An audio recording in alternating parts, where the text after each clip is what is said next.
And welcome everybody to my weekly wrap up. Um, let's see, do we have everything ready? I think we should. Let's see. Hotspot is on. Just check that so I didn't get immediately automatically disconnected. And let's see. Uh, are we live? Are we live? We should be because I'm seeing one viewer on YouTube. However, I'm not sure if we're live on LinkedIn because I had to reconnect my stuff to. Oh, wait, myself. Yes, I can hear myself. Perfect. So we are live on LinkedIn. I was a little worried that it might not start on LinkedIn because I did when I was creating this event yesterday. I had to reconnect my LinkedIn.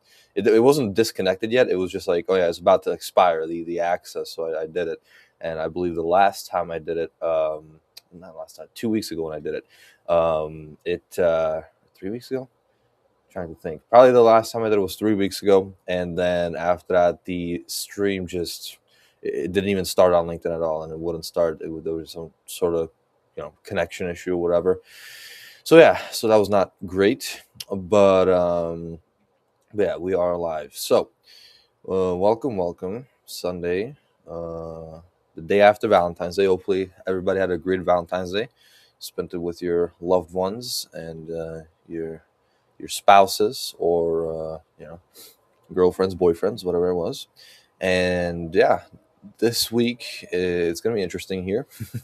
uh, I started a little bit late because I had was finishing up some schoolwork actually, and yeah, when I'm locked onto something like that, like I just wanted to finish. I just wanted to have it over behind me because if I had to come back to it after like an hour or something like that, then it would just be it would just take longer to finish. So I just wanted to get that over with, and now I'm here. So, and I also turned down the. Let's see if my microphone. Oh, okay, perfect. I also turned down the noise suppression directly on my microphone to nothing. I hope. So I don't know because I noticed that the sound in the stream sounded a little bit iffy, a little bit weird. It was like kind of I don't know how to put this, like really muffled almost.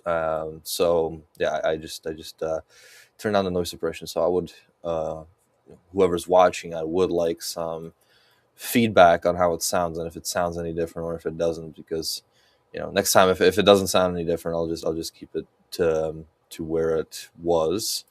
And let's see, do we have any comments on LinkedIn? Because I have not actually shared, rather, I have not invited anybody to this live stream again. Like I said, the previous few streams, it doesn't make a difference. But I believe we have one viewer on LinkedIn as well.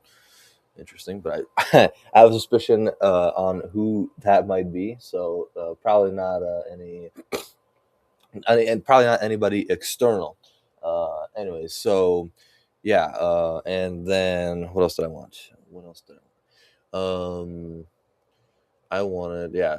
This week is gonna be busy. I'm gonna have to do, I would say, a lot of outreach. I would say a lot of outreach to businesses here in Bloomington and elsewhere as well, along well, both Colonial Lifelines and digital marketing lines, because yeah, I will have to do a big round of that this week. So that this week that'll be my focus, is what I'm trying to say. So if you, and I will be also reaching out to people on LinkedIn. So if you by chance see the stream and you need either digital marketing, if you need a new website perhaps for your business, or do you know somebody that needs a website, um, or video production, especially short form video production, or if you need Colonial Life benefits, which are voluntary benefits for employees, for companies that have 3 or more employees, then reach out to me, and yeah, I can hook you up with any of those, especially video editing. That's my personal specialty. And yeah, if you need to see any examples of my work, you can go check out my YouTube channel, which actually I'll put a link in the comments on LinkedIn so that anybody who stumbles on the stream upon the stream can see that. Let's see my YouTube channel. Here we go. My YouTube channel. Boom, and then sent. Should be good. I just don't like that it never links anything, so you'll have to manually copy it. But it's whatever. Hopefully you can do the work. Although it's funny because it actually links it here on Restream. I can see my own comment and it links it here, so that's kind of funny. And what else? Oh yeah, nobody needs, or at least they'll hardly ever admit to needing. And this, by the way, ladies and gentlemen, is your provider of websites and other digital marketing services. And yeah, I mean that's true. That is very true. Everybody's always fine. Yeah. Well, it's always fine until as I focused on in my posts, and my dad is focused on in his posts. It's always fine until something goes wrong, right? Like for example, Colonial Life. Everything is fine until your key employee gets injured, and nobody gets any benefits, right? Because your insurance might have some policies that don't allow anything to be paid out, because they'll find a technicality, they won't give you anything. Colonial Life is a little bit different than that. They will give you hospital indemnity, accident, all of that stuff. So whatever happens, you are getting money. Rest assured. So yeah, like I said, if you want any of that, please do contact me. And if you want, because that's what insurance is for, of course. And it's really, really great insurance, and almost nobody does. Let me actually adjust this. That's a little off to the side. Almost nobody does voluntary benefits. The only other big provider of that in the United States, actually, I think even maybe internationally, I'm not sure, but it is Aflac. When you see all of them, but that's the only company that's like huge on that, and they still don't get a lot of. There's still like only like, I forgot the statistics. It's like 1%, or maybe less than 1% of businesses in the U.S. give or offer voluntary benefits. Which what was the statistic in New York or something like that? That in New York City, it was like so low. The percentage was extremely low on businesses that offered voluntary benefits. So, so even in the biggest city, it's still like almost nobody does it. And yeah, so that's my little spiel on what I'm offering and what I'll be focusing on messaging people about. And yeah, it'll be kind of a mix of everything. I'm not trying to. It'll be different people will get different offers, obviously, because I'll have to look into that. But it's not going to be like, that I'll offer them like 20 different products and pick one, right? That's you can't do marketing like that, because then you look scattered. You have to pick one product for one person and just drive that home. And then if that doesn't work, then after a couple of weeks, you can resell with another product, for example. But yeah, it's you can't be too scattered in marketing and selling. So cheers to that. And actually, shout out to Mountain Dew Amp, because this energy drink I found at Dollar Tree for $1.25. It's actually pretty really good, and cheap as well. So they have it. It's limited availability, obviously, because they kind of have it differently at each store. They just get what they get, and then they sell that, and it's usually like stock overflows. So yeah, but this one is a good drink, and it doesn't even have. It has like Monster usually has like 160 milligrams of caffeine. This has 142 milligrams of caffeine, so it's even a little bit less caffeine in that. And I wanted to also say something regarding that too. But they had yesterday at Dollar Tree. They had the last three, so I bought all three of them. Literally the last three on the top shelf. So I just took them, and now they have no more. So unfortunately, after I've had one yesterday, now I'm having one today, and then no, not a Heineken. No, ew, it's a bad beer. Bad beer. I would not drink Heineken unless I was like forced to. But yeah. So I have only two more. No, sorry, one more in the fridge, and then I'll have to go back to something else. Probably back to Rip It. They have a pretty steady supply of that. So yeah. And now let's see. Let's see our YouTube channels. I will show you what I've been working on, if I can.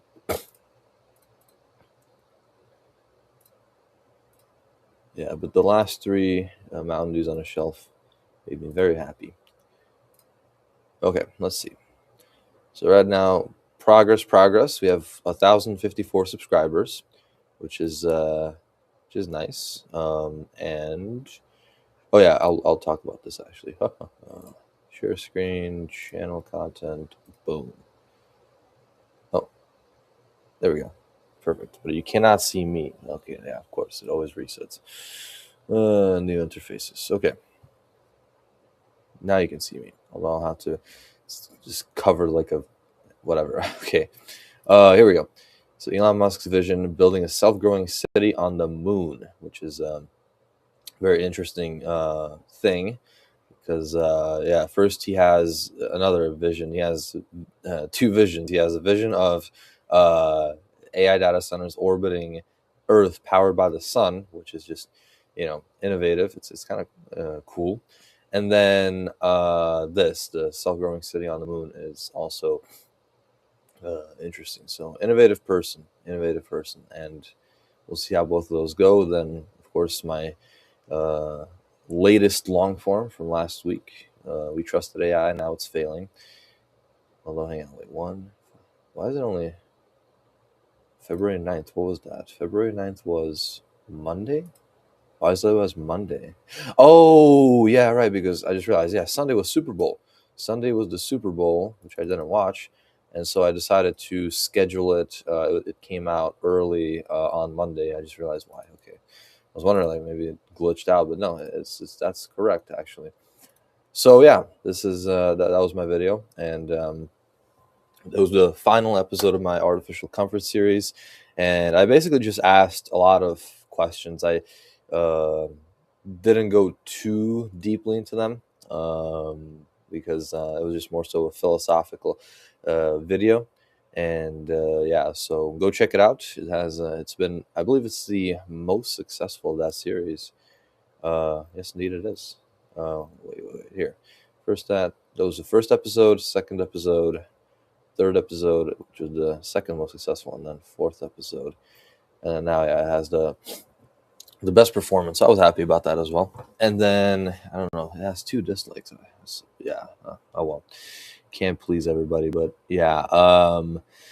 Now, what else did I want?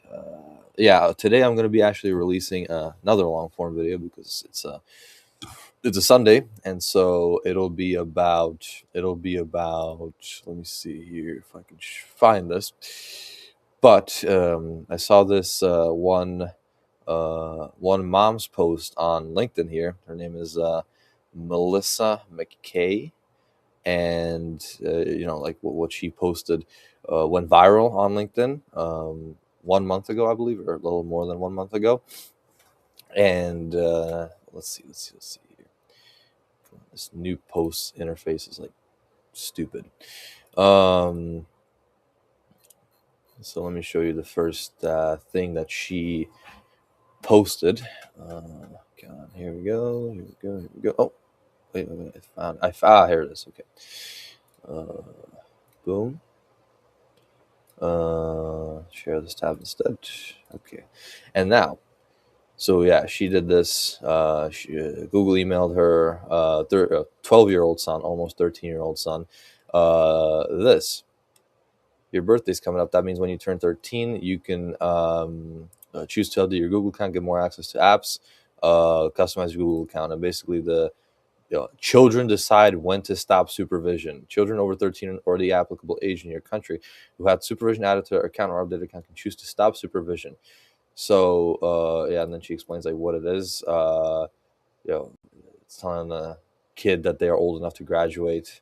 Literally emails, and it. By the way, the shady thing about it is that it only Google emailed only her son, not her at all. Like, I'm not sure how she found out. Probably her son told her or something like that.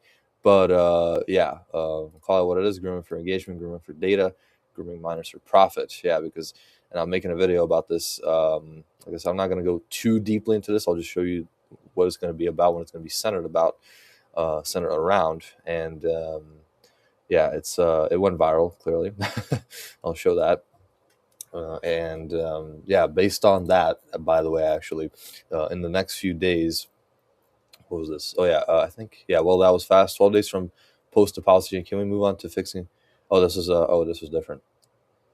Oh, children need parent approval to stop supervision until they turn 18. Aha. And parents and children will both get notified when supervision is stopped. Yeah, so there you have it. And I believe actually another Microsoft, another company, Microsoft, is it actually had a better policy from what I remember, because I had a shared account with my dad, but it never was. I don't think it was ever like, or maybe it was, I'm not sure. It probably was never like about the monitoring stuff. It was never parental supervision, but it did when I believe I like, it did let us both know that I was turning a certain age. I forgot what exactly it was. I believe it was 13 as well. And then I could choose like what to do with my account or whatever it was. And so yeah, because it was connected to his account. And so yeah, so that, but we both got notified or whatever. So Microsoft, even at the time, had a better policy than Google, because this is like ridiculous. And they of course changed it right after the post went viral, because they got like so much backlash for that. And of course they claimed after the fact that, they claimed that, oh yeah, it was it was like, we already had it on the table, we were going to do it anyways, for the past whatever amount of time, right? It's just like, oh yeah, this post just reminded it of us.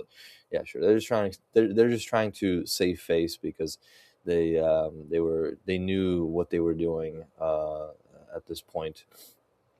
And because the law that governs this stuff is the COPPA, the Children's Online Privacy Protection Act. And it like, it requires that companies treat users under 13 and over 13 differently. And and companies have been using this to basically do this stuff, right? And I'll show you another one, because I was going to, when I saw this, I actually made a short about it. I sent it to her, I got in contact with her, and I told her I might make a long form video on it in the future. And so, then after a couple of weeks, I believe, yeah, like last week, yeah. So 3 weeks after this whole Google ordeal, her son finally turned 13, and then she got this email she got this email at this time from Google, not from Roblox, sorry.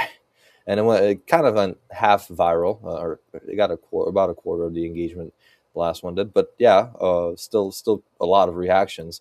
So first Google and now Roblox. Parental controls are quietly revoked at age 13. Roblox emailed me about my youngest son, who just turned 13.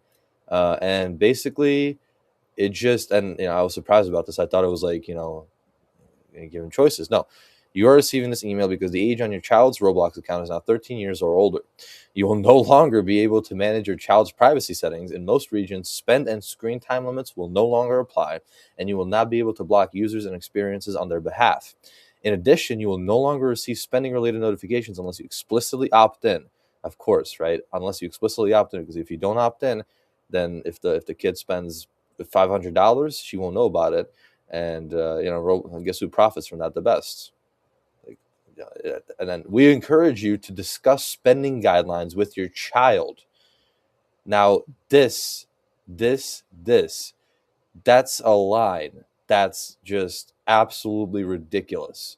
Okay, we encourage you to, like, who is Roblox to tell parents what they should do with their kids, what they should teach them about? we encourage you to discuss spending guidelines with your child. That's I'm specifically pointing that out in the long form. I can tell you. I recorded it yesterday, and that's gonna yeah. I'm gonna put that in there, and it's specifically I'm gonna specifically zoom in on that because that's ridiculous. How can a multi-billion-dollar platform even like dares to say, that type of stuff? And by the way, the email basically just says, you know, here's what happened. You can do crap about it, and you should discuss it with your son. That's it, and no more, no more of that other stuff. No more control, no more nothing, because, yeah, exactly. This is pretty much it.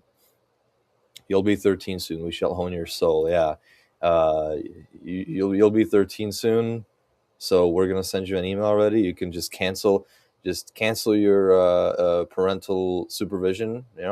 Just keep it on the down low.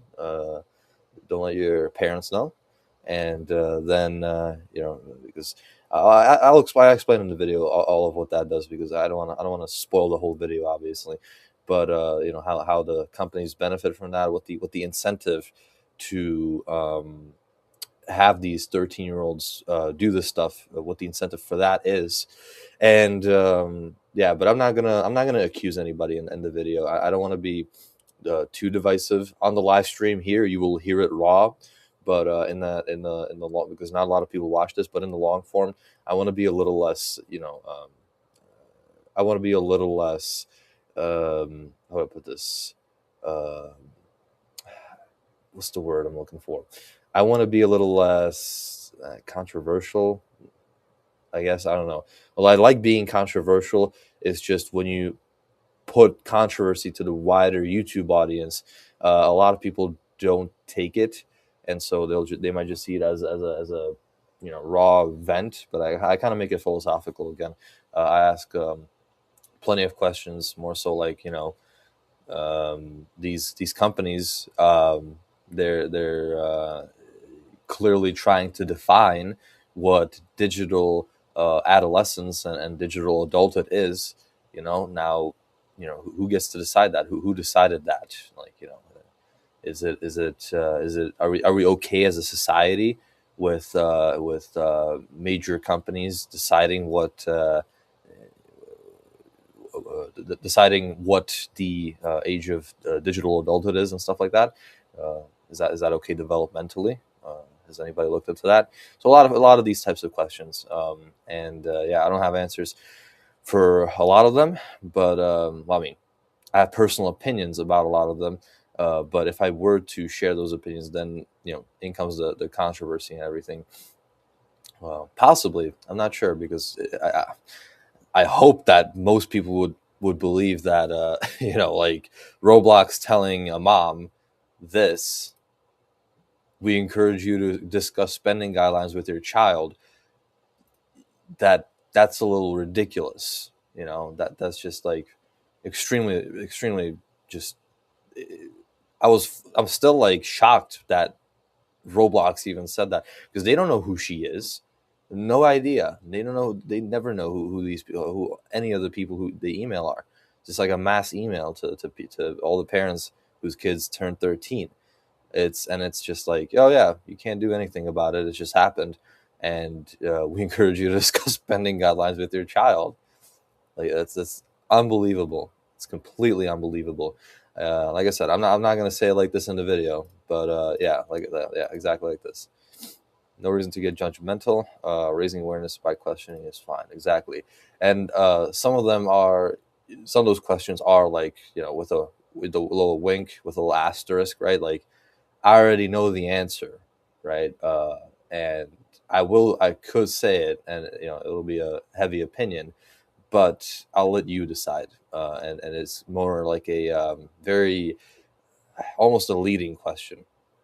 And yeah, anyways, I'll just let's see. Oh yeah, GPT-4o was an interesting topic. I'll actually show you the short.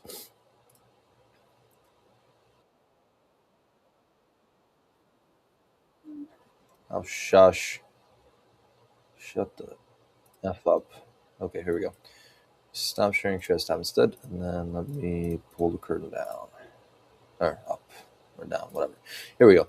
GPT-4o is gone. After promising to keep GPT-4o in ChatGPT last summer, OpenAI has taken a different stance. They will completely remove it, leaving no trace. Now, I can understand why they're removing it. The level of extreme flattery was insane. But the fact that they're not giving developers any access to it, despite it being such a fan favorite, is quite baffling to me. And yes, it was my favorite model as well. But not because of the flattery. I knew how to discern that. It was just a great conversational model overall. For those who also like GPT-4o, it's officially going away on February 13th. So go enjoy it while you still can. Also, subscribe to my channel and let me know in the comments. What do you think of OpenAI going back on its promise to keep GPT-4o? Yeah, so GPT-4o is now officially gone as it's the 15th of February. And yeah, it was, sorry, I wanted to maximize myself because I like to do this now more, be on camera, because when I try to clip some of these things and I'm just like in the corner like a little thing, and it's the camera quality is terrible and I'm not front and center. So it's not good. But GPT-4o, yeah, it's gone. It is. It was interesting, yeah, because over last summer, they were like, when they introduced GPT-5, they were like, oh yeah, they were just removed GPT-4o entirely. But it was a big favorite of people, and so they literally made a petition like, oh, like keep GPT-4o, and yeah, they did actually. They put it back. And they promised to keep it there, but now they said, yeah, since barely anybody's using it, like 0.1%, despite the fact that 0.1% of 400 million is what is that divided by 1,000? That means 400,000 people, around, so 400,000 people. That's a lot of people, but yeah, I don't think those statistics are real. Sometimes they're just trying to get an excuse to shut down models for energy conservation purposes.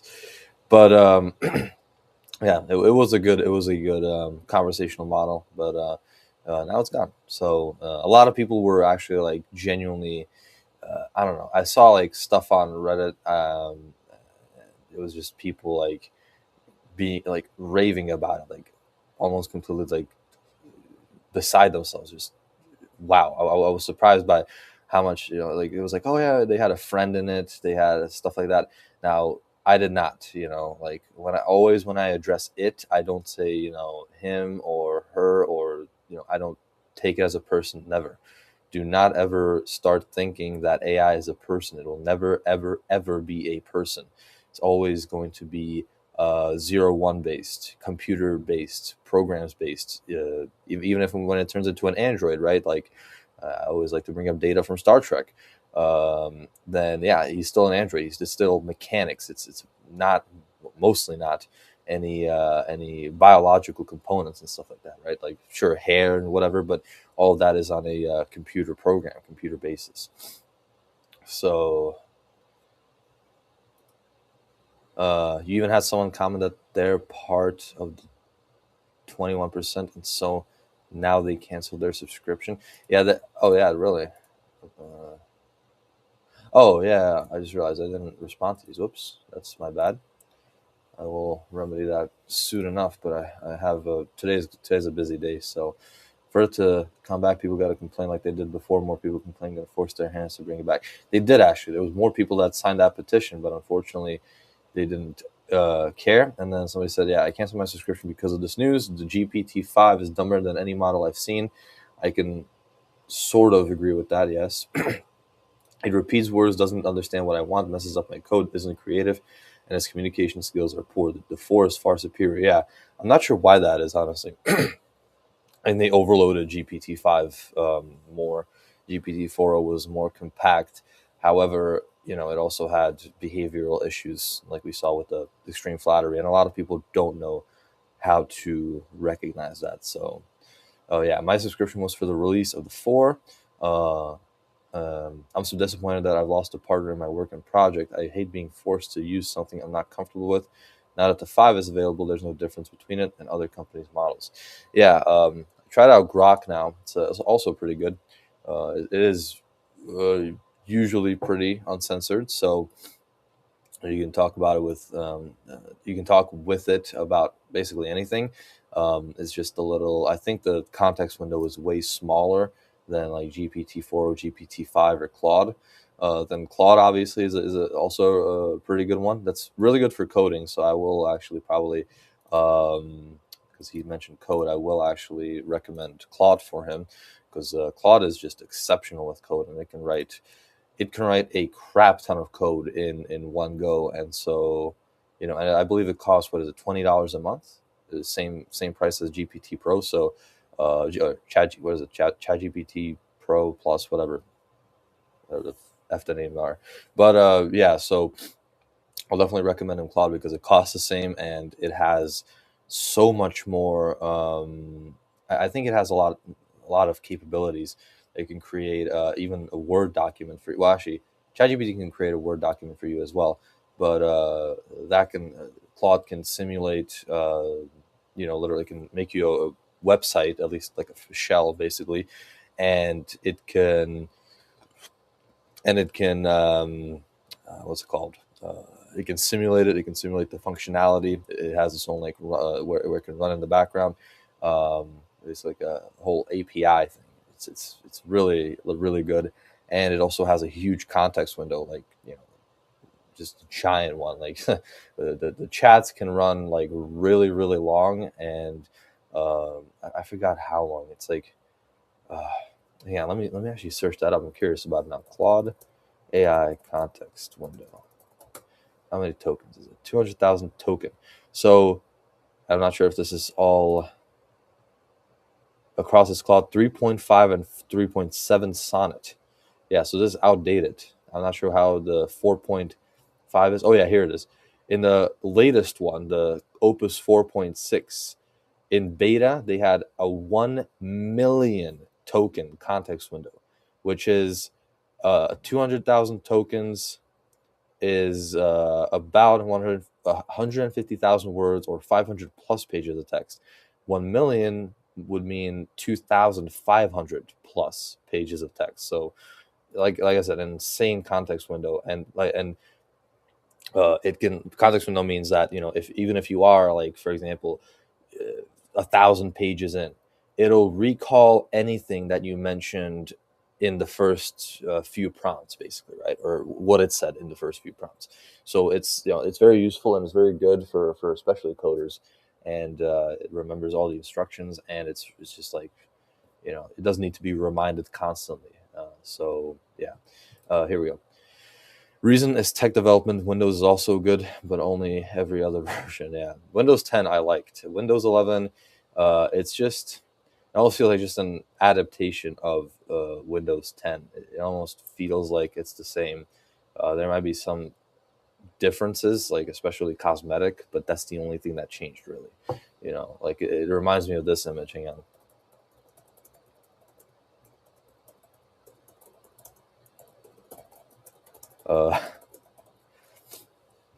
Uh, come on, come on, come on. Oh no.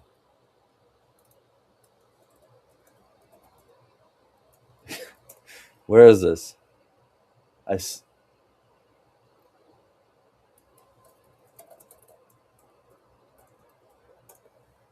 Oh yeah, here we go. Wait, where is this? It reminds me of this. Wait, come on, just give me the freaking. Okay, I'll just show it to you on Reddit, I guess, or like, what is going on? I'm sorry. I was already okay. Never mind. I'm not gonna show it. Is there not like a step, like a image by itself? Yeah, this is. I'll just show you this.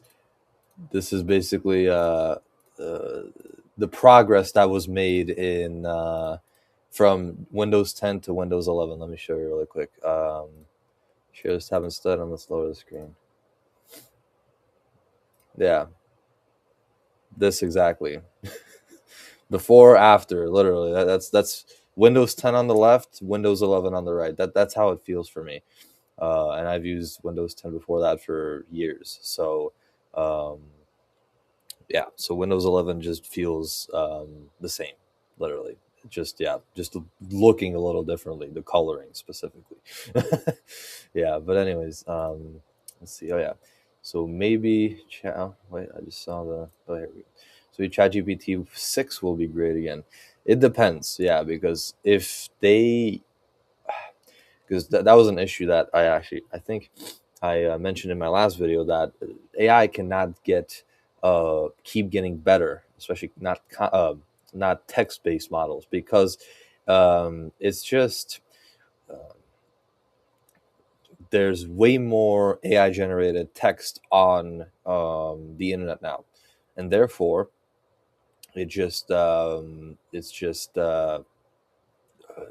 that means that the AI training data that they're literally taking AI generated stuff and putting it back into training, they're literally like just training it on AI generated stuff, which is going to make it just hallucinate more.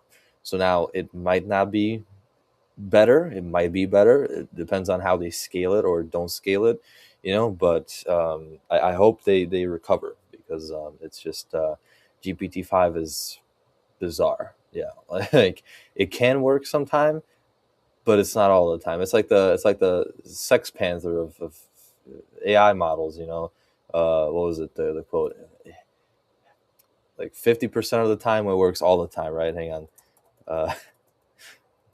it's from yeah, from the Anchorman. Yeah, 60%, 60% of the time it works every time. Yeah, that's exactly how ChatGPT or GPT-5 feels. And then 2,500 pages in context windows equals National Lampoon's Christmas Vacation, i.e., nuclear power plants turn on auxiliary circuits. Yeah, that's true, because it will have a lot of energy usage. However, if we build a lot of nuclear plants, if we build a lot of that energy, and that the opinion is actually now turning in favor of nuclear, because a lot of the older people in Congress, especially, like a lot of older people, there are statistics. I'm not trying to dunk on older people. Sometimes it just comes out naturally, I guess. But statistics in that stuff is that it show that older people favor nuclear energy way less, because oh yeah, remember Chernobyl and stuff like that. Well, Chernobyl, again, like I've said this so many times again on my live streams, but it's that Chernobyl was literally a mess up only because it was built by the USSR, who cut corners during production because they had a quota, and they needed to build it on a certain timeline, and maybe they delayed it a little bit, and so they had to cut corners, and they used raw materials, they used outdated stuff, and it only went off because of the mistakes that were made, especially during construction. Nowadays we have so much different like so well, not different, not only different, but way better and safer methods of building nuclear power plants. There's never ever going to be another power plant like Chernobyl built, you know and another concern is always nuclear waste. I mean, I heard a statistic, and I mentioned this like 10 times on my previous live streams, that if you were to take uh, all the nuclear waste from every single nuclear plant that is in the US today for the next 60 years, it would fit inside of a Walmart. Okay. And not only that, it's a very small amount. And not only that, we already know how to dispose of it, right? People always imagine, and popular media, such as The Simpsons, always push this, like, oh yeah, like there's green goo flowing into the rivers and oceans and lakes and all that stuff, and it's making three-eyed fish, right?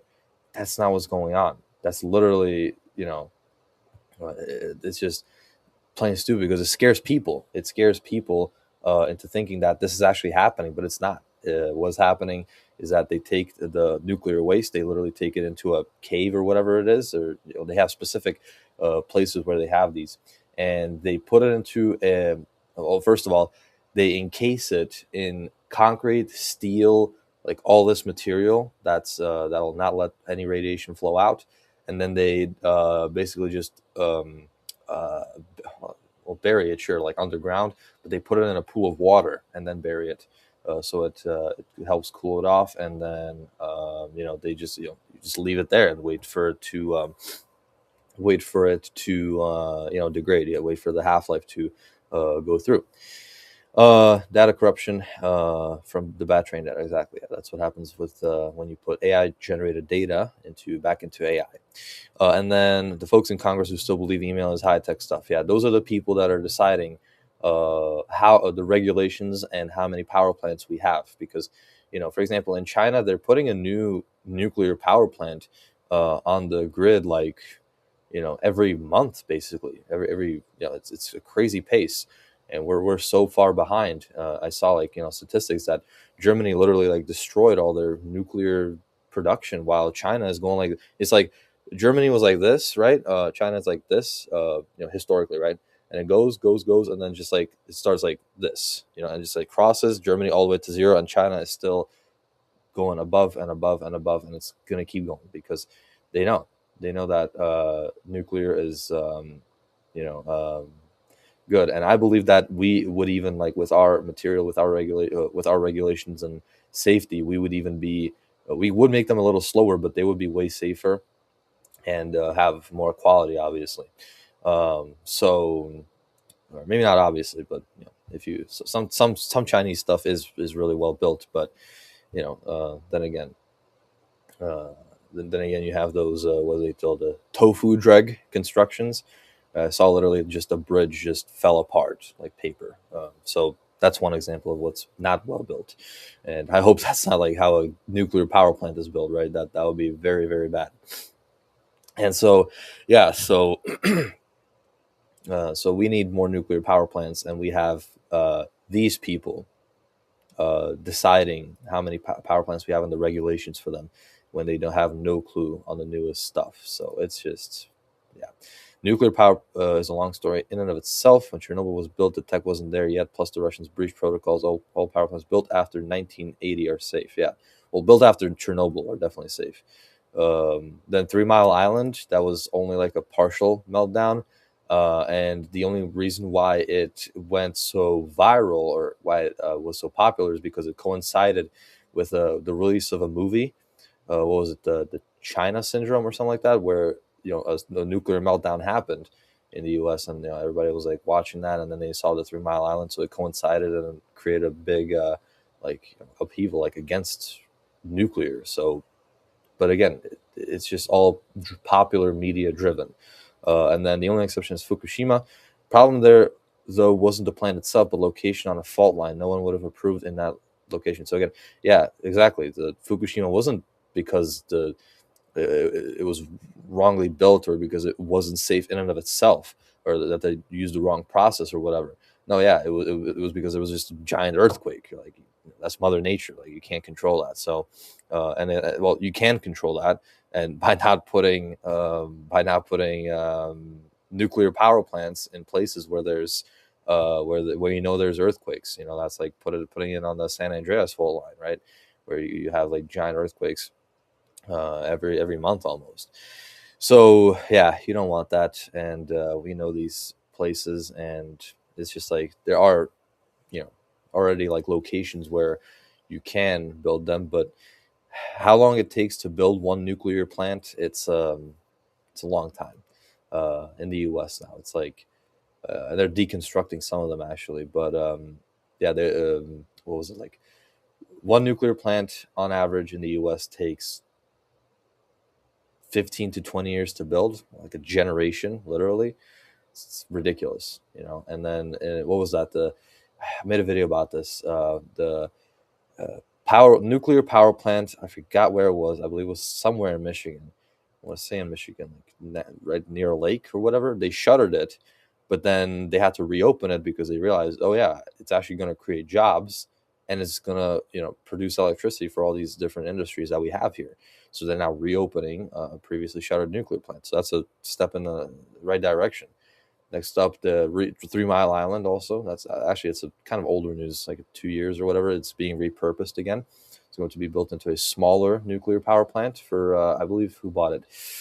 Microsoft, I believe, bought it or something like that, and then yeah, now they're going to repurpose it for their own use. So again, yeah, and we have the tech, the regulations, and the materials and everything to build very safe nuclear plants that will generate a giant amount of energy. And yeah, but people are just scared of it because green goo and water um, and Chernobyl. So yeah, so that's it is what it is. But nothing you can do about that yet. Once those people in Congress get voted out, hopefully hopefully there will be younger people that'll take over and be more innovative. All right. Well, 45 minutes, 46 minutes. I will. It's over the time. Obviously, I usually go 30 minutes, but yeah, this was interesting stuff. And yeah, well, thank you very much for watching this weekly wrap up. I'll see you next Sunday, same time, 12 p.m. Eastern, 11 a.m. Central. And if you watch this all the way to the end, thank you very much. And if you're on replay and you're still watching, again, I thank you even more. And yeah, but no, so thank you very much for watching. And I'll see you next time. So until then, have a great rest of your Sunday. Have a blessed day. Have a great week, and yeah, until next time. Bye bye.